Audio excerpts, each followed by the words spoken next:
Kabayan, ang tinawag na OTOP o One Town, One Project ay isang proyektong dapat na itaguyod at palakasin ng pamahalaan at ng mga Pilipino.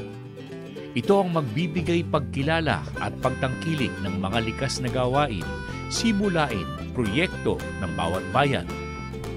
Sa pagsasaka, pag-aalaga ng iba't ibang uri ng hayop at isda at mga proyektong pangtahanan na ang layunin ay magbigay ng kita sa ating mga kababayan. At ang isang proyektong matagal nang nasa Pilipinas ay ang paghahabi ng tela o kaya'y kumot, weaving, kabayan. Isang gawaing nagbibigay pagkilala sa kultura ng mga Pilipino sa iba't ibang bahagi ng Pilipinas. Itong tanggapan na ito, ano to? Malaking kumpanya, maliit na kumpanya, at ito po ba ay talagang tinutulungan ng inyong grupo dito po sa Aklan? Ito yung kumpanya nga medyo malaki-liki ang production sa buong poblasyon ng Kalibo. Panay abaka lang?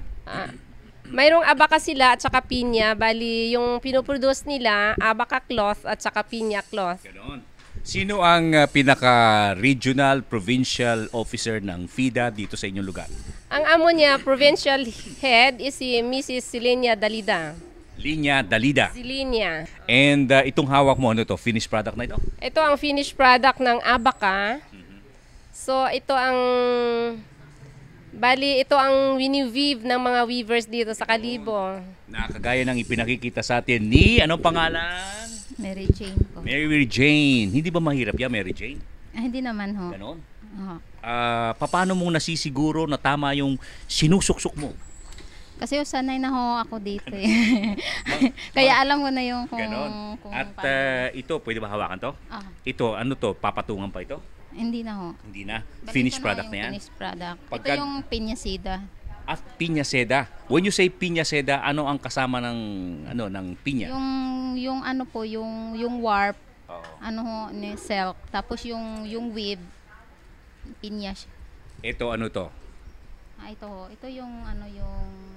makina yan. Oh, makina pala ito. Ito ang pinya, yung papasok na gano'n, ano yun? Ito yung pinya. Pinya. Tapos ito yung silk. Yung silk, yun yung galing sa silkworm, no ha? Yun ang silk, tapos ang pinya, yung pinapasok mo. Aha. Hindi ka ba nalilito dyan kung paano at hindi ka ba, tama ba yung pagsuksok nung kahoy na yan? Hindi naman ho, kasi sanay na. Weaving, paghabi ng tela na gamit sa pananamit, palamuti, na magbibigay naman ng pagkilala sa mga likas na gawain at kaanyuan ng Pilipinas. Sa ibang bansa, ito ay isa sa mga pangunahing industriya, kung kaya't hindi pa huli upang ito ay itaguyod at palakasin ng mga Pilipino. Kabayan ng lahat ng ito mula sa palatuntunang ating alamin.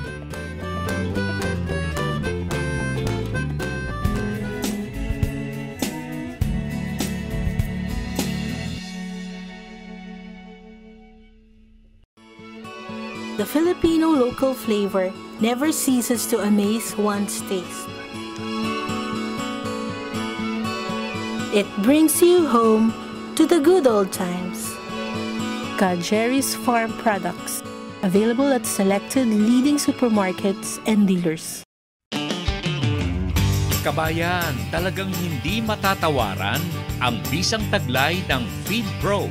From the start po ng pag-aalaga po natin ng baboy, FeedPro lang po ating ginamit. Kapit-bahay po namin, subdivision, magkabilang po, wala pong reklamo dahil po wala nga pong amoy itong pinakakain sa ating alaga. Hindi na tayo napapatawag at naiimbitan sa barangay. Umpisa nung tayo nag-PIGS. Hindi ko kagaya ng semento, mayat maya lilinisin nyo, nakakaya sa kapitbahay may amoy. Ito wala ho. Dahilan kung bakit lalong dumarami ang gumagamit ng FeedPro. Sa FeedPro, kabayan, makatitiyak kayong lalaking malusog ang inyong mga alaga. Ang FeedPro ay walang halong anumang kemikal, hormones at antibiotiko. Lahat ng sangkap ay tungo sa likas na pagpapalaki ng inyong alagang baboy. Likas din ang paraang gamit. PIGS, Profitable Innovative Growing System. Bawas gastos, bawas trabaho at halos walang masamang amoy. Kaya kabayan, pumaris na sa mga gumagamit ng Feed Pro. Lahat sila ay nasisiyahan. Mag-Feed Pro na, kabayan! Ang isusunod po, kabayan, ay mga ulat at kaalaman ukol sa iba't ibang uri ng lahi ng alagaing baboy para makatulong sa paglalagay sa ayos ng ating alagaan at kawan. Mula sa dagdag kaalaman ng ating alamin, pagkatapos lamang ng ilang paalala.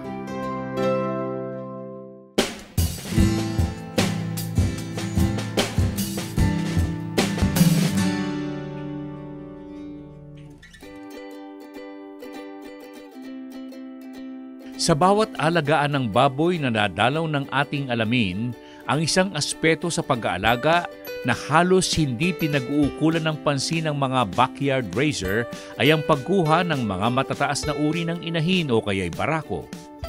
Kahit na sa simula, ang pagbili ng mga biik na nagbuhat sa mga breeder farm na may mataas na lahi ng alagain ay hindi gaanong binibigyang halaga ng mga ito.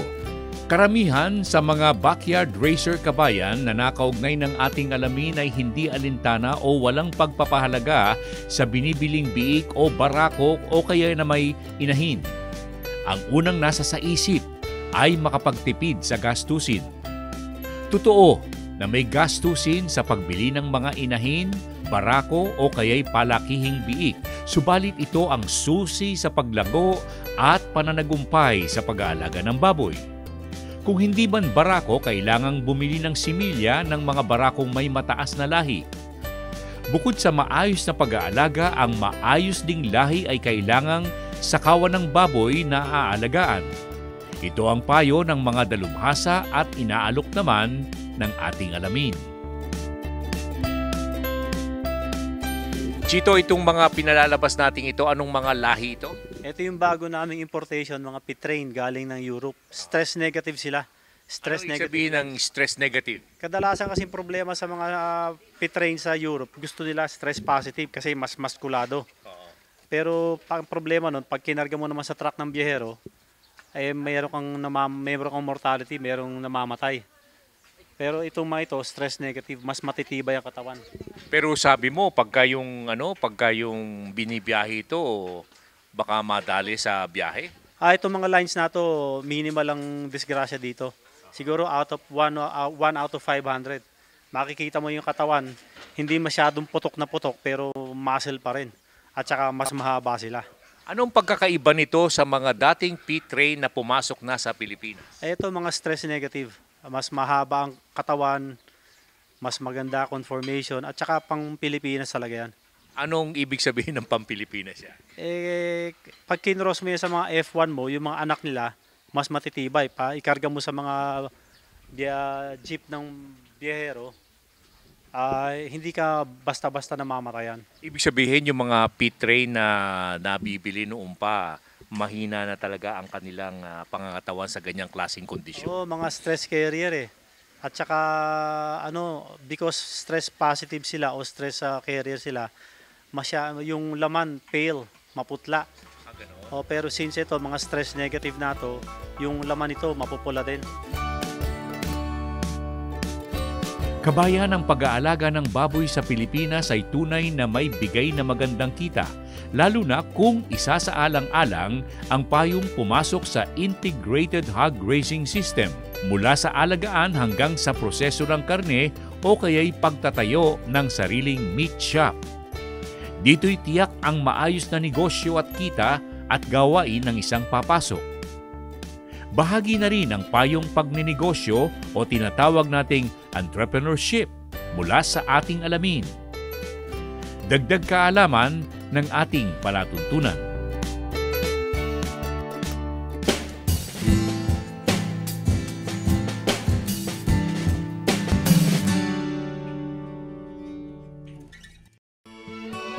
The Filipino local flavor never ceases to amaze one's taste. It brings you home to the good old times. Jerry's Farm Products, available at selected leading supermarkets and dealers.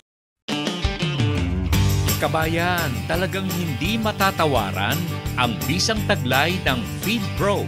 From the start po ng pag-aalaga po natin ng baboy, Feed Pro lang po ating ginamit. Kapitbahay po namin, subdivision, magkabilang wala pong reklamo dahil po wala nga pong amoy itong pinakakain sa ating alaga. Hindi na tayo napapatawag at naiimbitan sa barangay.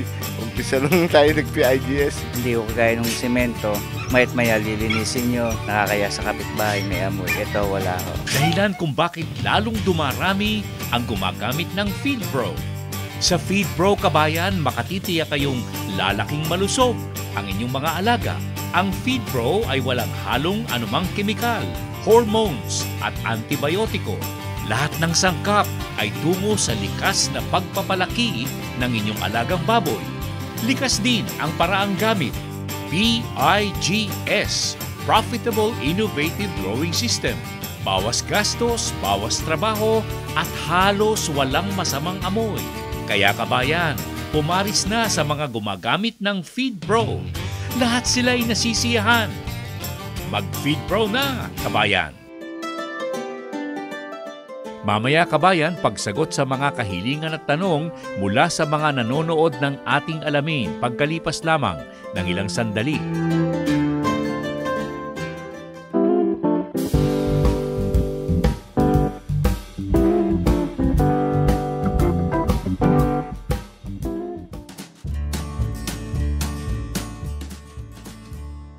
Okay, patuloy po tayo sa ating palatuntunan.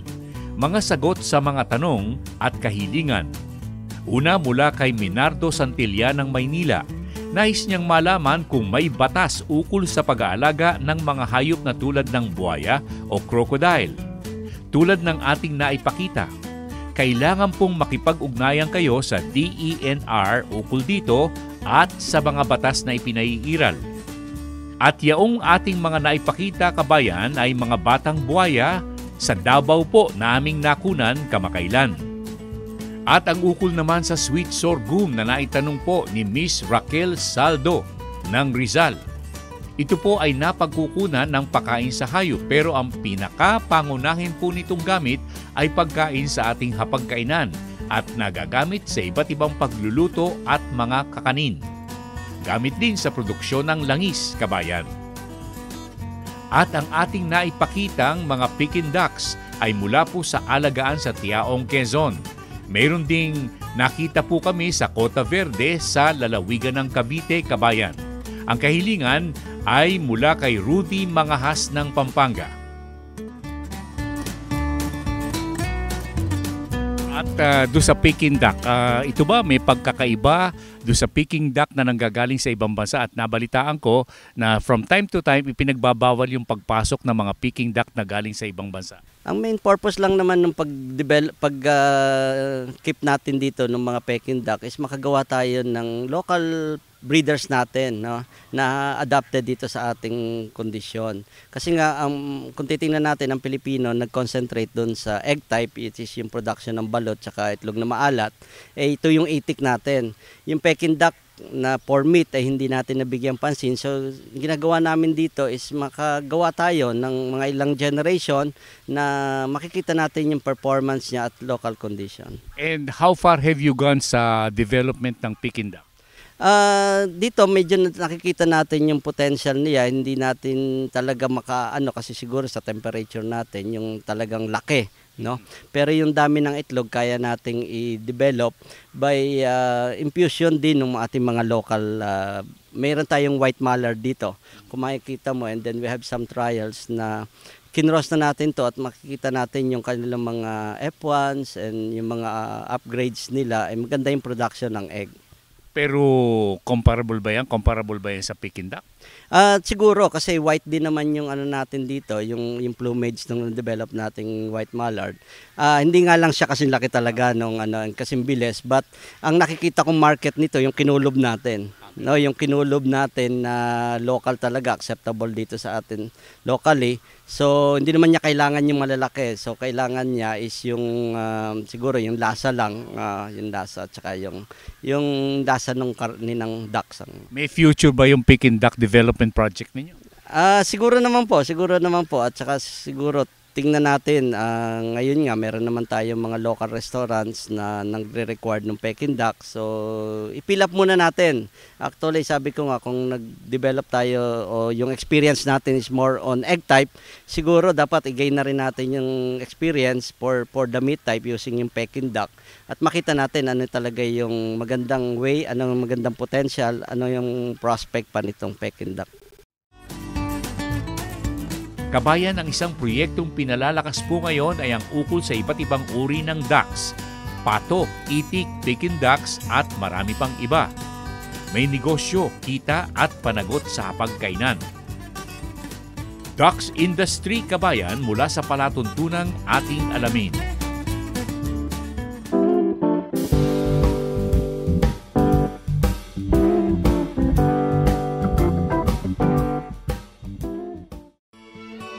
The Filipino local flavor never ceases to amaze one's taste.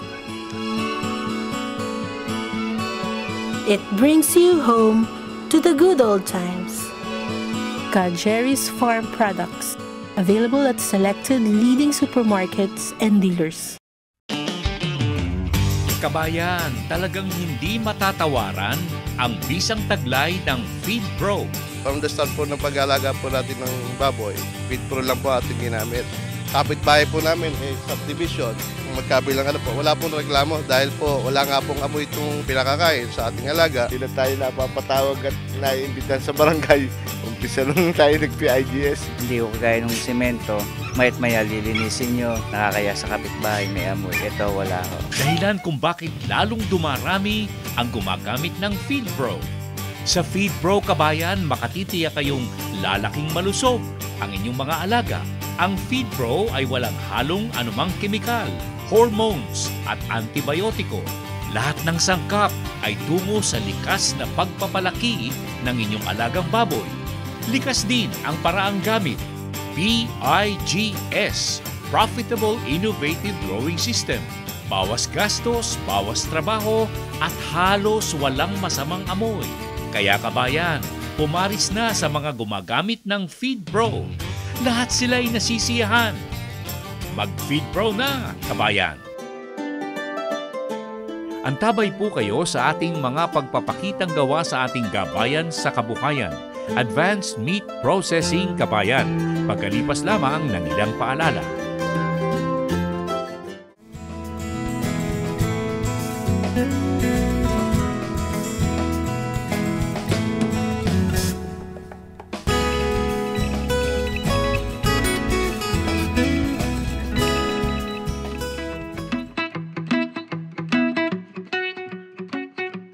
Kabayan, isang seminar na nahihiling sa GSK ay ang ukol sa pagpoproseso ng karne, baboy, manok o baka o kaya'y pato o Peking ducks.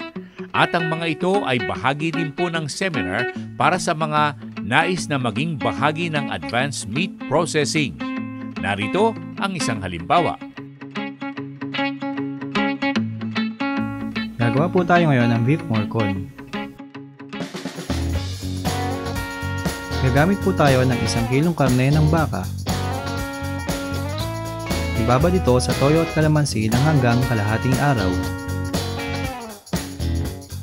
Matapos ibabad, ilagay ang mga palaman.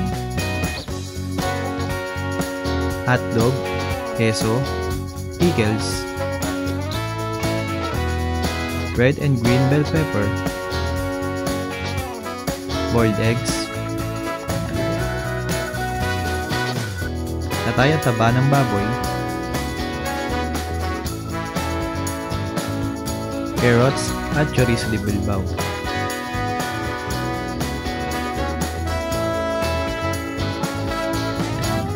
Pagkatapos ay itali para hindi magkahiwa-hiwalay.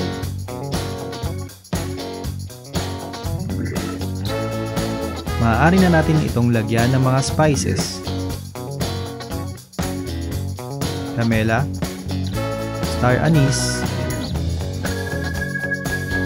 pamintang buo, crushed garlic, onion, at tomato sauce. Pagkatapos ay isalang sa apoy ng 1 oras hanggang sa lumambot. Pwede na pong iserve ang ating beef morcon.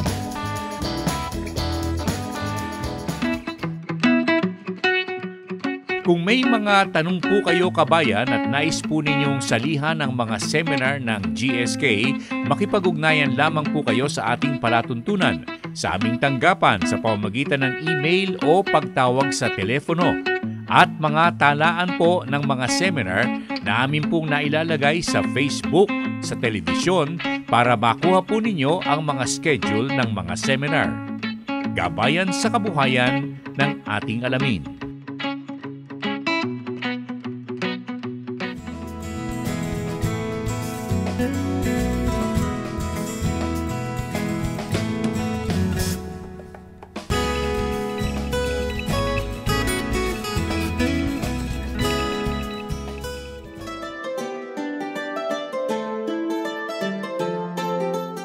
Okay, kabayan, antabay po kayo sa ating mga talakayin sa pulong-pulong pangkabuhayan ng ating palatuntunan at Feed Pro. Mamaya, pagkalipas lamang ng ating alamin Advertisers Directory.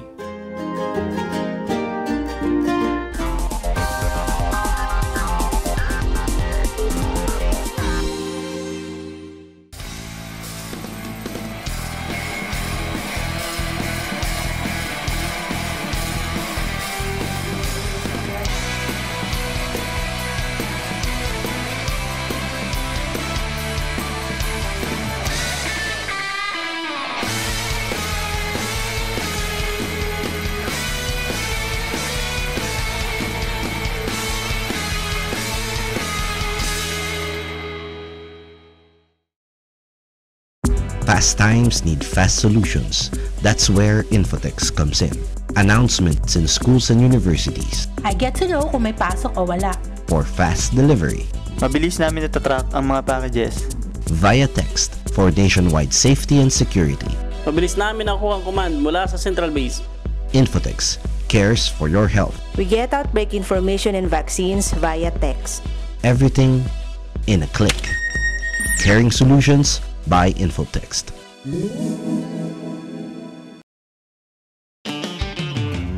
Kabayan, talagang hindi matatawaran ang bisang taglay ng Feed Pro. From the start po ng pag-aalaga po natin ng baboy, Feed Pro lang po ating ginamit. Kapit-bahay po namin, subdivision, magkabilang wala pong reklamo dahil po wala nga pong amoy itong pinakakain sa ating alaga. Hindi na tayo napapatawag at naiimbitan sa barangay.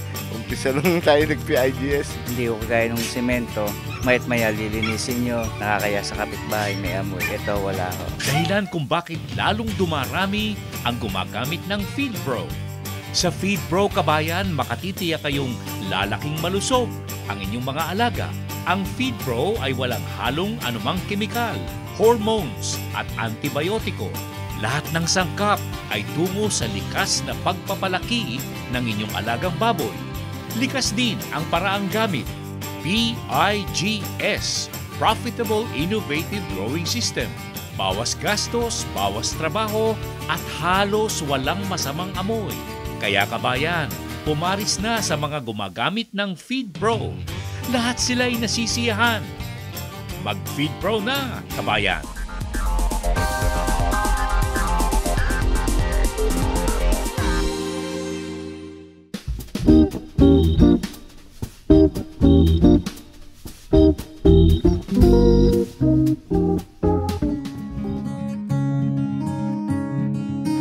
Alam po ninyo, bawat pulong-pulong pangkabuhayan na aming naisasagawa, laging marami ang dumadalong nag-aalaga ng baboy. At kung hindi man gumagamit pa ng Feed Pro bilang pakain, naiengganyo po silang gumamit na sa kanilang alagaan dahilan sa bigay na kaayusan sa pag-aalaga. Kasama na rin dito ang ukol sa pagpasok sa babuyang iwas sa masamang amoy, ang PIGS. Gaya halimbawa ng naganap sa bayan ng Pugo sa La Union, Kabayan. Shirley Mendoza, ilan po ang alaga ninyong baboy? 6. 6 na ano? Isang takong 5 ng patining. Ano bang takong? Inahin. Oo. Ang biik, buryas. Ano? At saka ang palaki natin ilan? Patining. Ilang beses na kayong nakapagbenta po ng baboy ninyo? Marami. Hindi, yung sa pinakahuli. December. Tapos, pag nagbebenta kayo, ano po ang pagbebenta ninyo? Yung buhay o yung karkas na, yung kinatay na? Oo, yung dress weight. Dressed weight na. Magkano ang 1 kilo? 150, sir. 150. Tama yung sinabi sa akin ng karancho ko. Kwento mo nga para marinig ni Aling Shirley. Okay, mula sa Mawaswasur. Hindi. Mawaswas Norte. Kwento mo, ano first na full name? Marcial Buado po. Kilala ko po si ate, sir. Anong pangalan mo? Marcial Buado po, sir. Marcial Buado. Marcial, kwento mo sa akin, yung tungkol sa pag-aalaga mo noon ng baboy na sabi mo nga, gumagamit ka na ng PIGS, di ba? Okay, magkano ang bentahan noon ng ikaw yung nagbebenta? 150 din po, sir. Pero ngayon po, nahinto nga kasi... Okay, hindi, 150, di ba? Ano yung karkas? Opo, yung sa dress weight din po. Opo. Dressed weight. Okay. Ano ang nangyayari doon sa mga laman loob?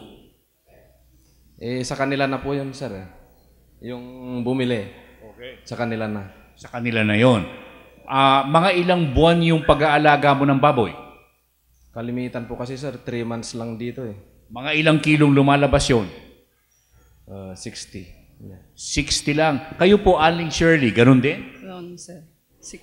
Sino ang nagdidikta po ng buwan, number of months, at saka ng kilo, at saka ng presyo? Kwento. Technician, sir. Ma'am, 150 rin. Sir. Okay. Kung mga ilang kilo? 60. Palagay mo ng 60, that would amount to 12,400. Sabi ko, di ba? Kinumpute natin dalawa, no? Ang kilo, no? Okay. 12,400. Magkano ang biik? 2.5, sir. Pero may inahin ka. Meron, sir. So, libre ka na sa biik, ano? Oo, sir. So, yung 12,400 minus na yung, wala na yun. Talaga solid na yun. Mga ilang buwan? 5 months. Ilaalagaan? Hanggang biik. Hindi, ibig sabihin siya, 3 months lang, binibenta na eh. Oo, sir. Pero, oo. Tapos, ilang kilo yon pag binenta mo? 60. 60. Oh, mantakin mo yan, 12,400. Ha? 9,000 lang po yung 60. 9? O 9,000. Kasi 3 months, ano? Okay. 9,000. Aling Lolita, magkano po ang benta ng, kunyari, yung starter at saka yung grower? Sa feeds. Oh, feeds. Oh. Yung starter natin, 1,490. Yung grower, 1,400. Yung premium ito, premium feeds. 1,400. Okay. 3 buwan lang niya inaalagaan eh.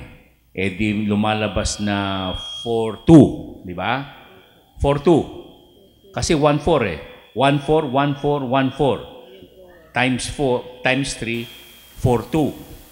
Meron siyang 9,000. 9,000. Makamali ang cellphone mo. 9,000. 9,000 ano? Yan lang po yung sa 60 kilos. 60 kilos. 9,000. So, 4,002. Sa 9,000 na kunyari, 4,000, may 5,000 ka na. Sa feeds, ano? Ano, di ba? Pero, hindi nito yun kasi mula nung pagkabiik, pinakain niya ng starter. Hindi. Ibig sabihin yung kasi minultiply ko for every month, isang sakong feeds ang maikapakain mo. Isang sako dapat. Ngayon, pagka ad-lib ka, ibig sabihin ad-lib, pakain ka ng pakain. So, sobre, abot siguro ng mga 5 sako. Pagka 4 na buwan. Ngayon, 3 buwan lang yan. So, kinukompute ko na 3 sako lang ang magagamit mo. So, minus mo yung 4, meron ka pang 5, minus mo, kunyari, may magkano ang piglets natin? Ang benta natin, ma'am? Piglets. 2.5. 2.5. So, meron ka pang 2,000 plus. Okay ka. Sabi mo, lugi. Oh, hindi. Alam nyo, malaki yun yung 150 karkas. Pero, ang sinasabi ko lang, bakit hindi iniiwan sa inyo ang lamang loob? Bakit? Hindi ko alam, sir. Kukunin niyo yung papaitan. Di ba? Papaitan. Ako, malaking ano yun. Tapos, yung mga balat-balat niyan, ginagawa naming sisig. O, sisig yan. Pwede kang Alam niyo, pinakamaganda nito, kabayan, pag may alagaan ka ng baboy, magtayo ka ng isang maliit na karinderya. Para yung sumusobrang mga labi-labi doon, pwera lang ang kuko at saka yung balahibo, pwede niyong ibenta uli. Kikita kayo. Yung 2.5, maganda naman kita yan. Maganda. O, maganda na yan. Kasi kung may 2.5 ka, halimbawa, wag namang isa lang ang ibebenta mong biik, baboy, Kung meron kang 10, mag-ilan na? 10, 25. 25,000. Okay na ba yon, Ma'am Ali Shirley?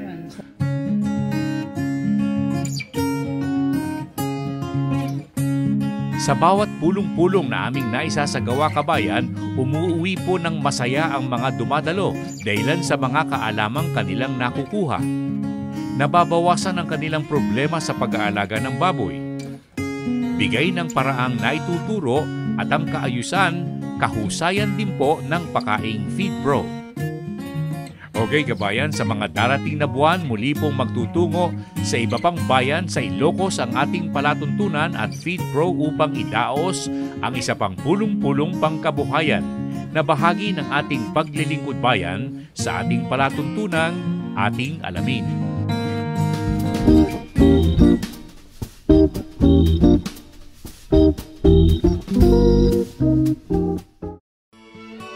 The Filipino local flavor never ceases to amaze one's taste. It brings you home to the good old times. Jerry's Farm Products, available at selected leading supermarkets and dealers. Kabayan, talagang hindi matatawaran ang bisang taglay ng FeedPro. From the start po ng pag-alaga po natin ng baboy, FeedPro lang po ating ginamit. Kapitbahay po namin, subdivision, magkabilang wala pong reklamo dahil po wala nga pong amoy itong pinakakain sa ating alaga. Hindi na tayo napapatawag at naiimbitan sa barangay. Umpisa nung tayo nag-PIGS. Hindi ko kagaya ng semento, mayat maya lilinisin nyo, nakakaya sa kapitbahay may amoy. Ito wala ho. Dahilan kung bakit lalong dumarami ang gumagamit ng FeedPro. Sa FeedPro, kabayan, makatitiyak kayong lalaking malusog ang inyong mga alaga. Ang FeedPro ay walang halong anumang kemikal, hormones at antibiotiko. Lahat ng sangkap ay tungo sa likas na pagpapalaki ng inyong alagang baboy. Likas din ang paraang gamit. PIGS, Profitable Innovative Growing System. Bawas gastos, bawas trabaho at halos walang masamang amoy. Kaya kabayan, pumaris na sa mga gumagamit ng FeedPro. Lahat sila ay nasisiyahan. Mag-FeedPro na, kabayan!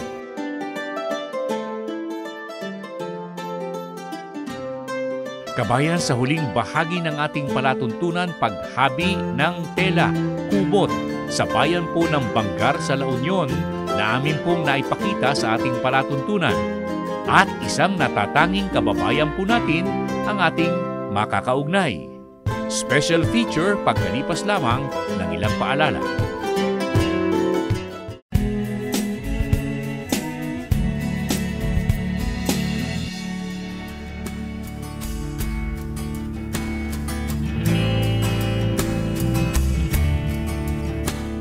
Alam po ninyo, kabayan, bahagi ng hangarin ng ating alamin na mabigyang halaga ang isang matandang industriya sa gawing hilaga ng Luzon. Dinayo po ng ating palatuntunan ang bayan ng Bangar sa La Union at do'y kinapanayam ang isang dating guro na ngayon namamahala sa isang gawaan ng mga kumot, bedsheet, tela at marami pang iba. Ang mga gamit ay pawang likas at nagbibigay ng kita at hanap buhay sa maraming ginang ng tahanan. Weaving, kabayan, paghabi sa likas na paraan.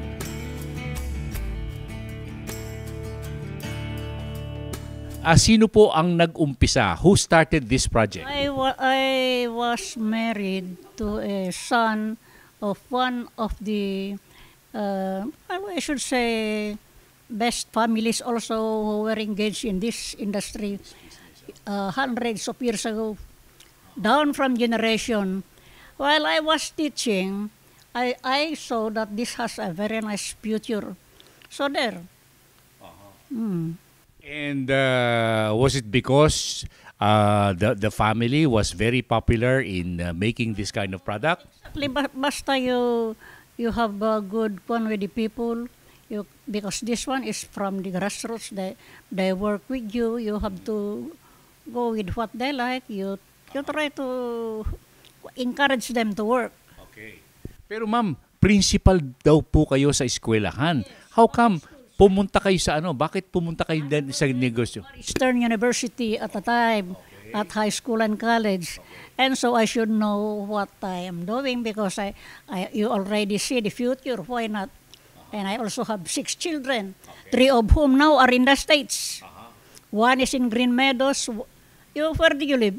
In Parañaque, Metro Manila. Oh, I have a daughter who lives in Green Meadows. I used to stay there, but I don't like the kind of Manila, very bad traffic and all that. I don't like. I am more peaceful here. I have one in Kenta and I have a son in Cagayan. Ang husband po ninyo, was he with you when you decided to go into this kind of business? Yes, because he's also a law graduate. Never practiced, but was a former vice mayor of the town. Yung sabi nila, pumupunta kami sa Vigan, punta kami sa ibang parte ng Ilocos Sur, Ilocos Norte, and they always point to Bangar as the best place where we can buy this kind of product. All kinds, because what they sell in the Vigan market, vendors who go there, they get from us, yung mga producers like me, they buy from us. I don't go anymore. I just wait for people to come in the house, visitors, tourists who used to come, all kinds of tourists, foreigners, Americans, Egyptians, Russia, lahat. Lahat? Yeah. Ilan po? Because I can also talk with them. Maganda. Personally, nakakagawa rin kayo ng kumot, marunong? Marunong kayong gumawa ng weaving material? The back of these people working, I cannot because I professional ako eh. Teacher, no? Oh yeah. I stay at their back, I can, if mangalak na kaya hantabol. If there is something wrong, sinasabi nyo sa kanila. You tell them. No. Okay. If I stay at their back, they are weaving. No, tatay trambiat, alam.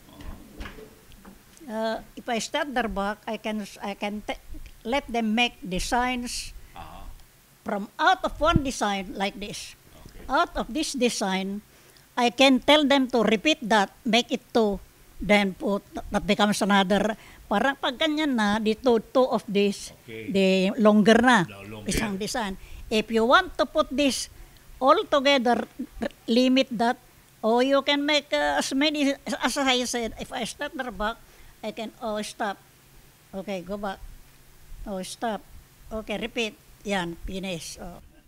Okay, pero sanay na kayo. You're used to this kind of work. Oh, yes.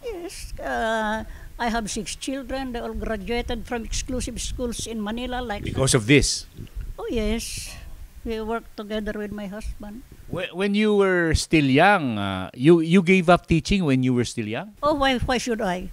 I'd been in the service for 42 and a half years with a pension of so little that you get disgusted telling these young people, God damn it, public work, no more, public do not work. But if I were to think now what happened, but if I stayed in this long before when I was young, na hindi nagturo ka na nagsosweldo ng kwan, ngayon nagpensyon ka, ang gobyerno hindi naman kinikita. They do not even look at you. Our money before was so much for over 100 pesos, di ba? What is 100 now? Throw it. It has nothing to buy. Nung araw, marami, no? Nung araw, you can buy a piece of land for 1,000 pesos. That land, you can sell it for kahit 150,000, 200,000. Now, that value, because before I was also interested in buying mga lupa. Mga lupa. Pero when did you give up your teaching job? Well, I did not give up. I really retired at age 64. 64. So 1 year short of being retired at 65. It's that it's the joy. It's the joy of being in with the company of teachers, professionals. Now you are now in the company of workers, which is also good. That's why I can instruct at their back. But did you enjoy your teaching? Of course. At the time when I graduated at Far Eastern University, it was only in 1951. 1951 I graduated. I entered the public service right away after 1.5 years kasi noon sa amin, quarterly sa college, sa FEU. Pero pardon me for asking, you don't mind really. How old are you, ma'am? Me? You guess. You are 70? You won't believe, but I was 88 last November. I'll be 89 by November 15, 2017. So, you are celebrating your birthday or coming home? No. I'll celebrate my birthday on my 90th birthday. So, you in America, just prepare. If you don't have money, tell me, I'll send you. Oh, yes. And you can't believe, at my age, sabi ko, at this age, 88. I cannot really work, but with the use of all these gadgets. Yes, I have a very nice one, but I don't know how to operate. Don't buy me anything. I'll buy for myself because I am used to this kind. I cannot give that up.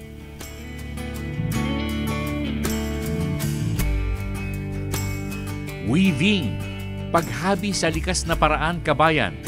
At tulad ng ating nasabi, pantawag pansin sa mga dayuhan. Maging Pilipino o buhat sa ibang bansa. Isang proyektong kailangang palakasin ng Pilipinas. Makapagbibigay ng hanap buhay sa marami. Magiging tanyag pa ang Pilipinas sa mga dadayo sa ating bansa. Ang paghabi o weaving, kabayan, ay isa lamang sa mga industriyang nangangailangan ng kalinga ng lahat. Nangangailangan ng suporta mula sa ating pamahalaan. At kung nais po natin, kabayan, maging bahagi man tayo ng pag-unlad dito sa ating kapaligiran tulad ng ibang bansa.